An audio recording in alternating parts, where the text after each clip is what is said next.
Okay, ang gulo pala ng buhok ko. Okay, nandito kami ngayon sa La Fiesta. At syempre, kakain kami dito.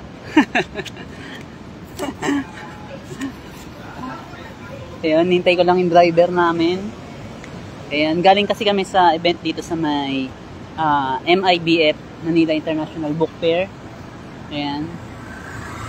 So, sponsor ng CNE yung lunch namin. Ayan. Hintay ko lang yung driver namin, nahihirapan niya.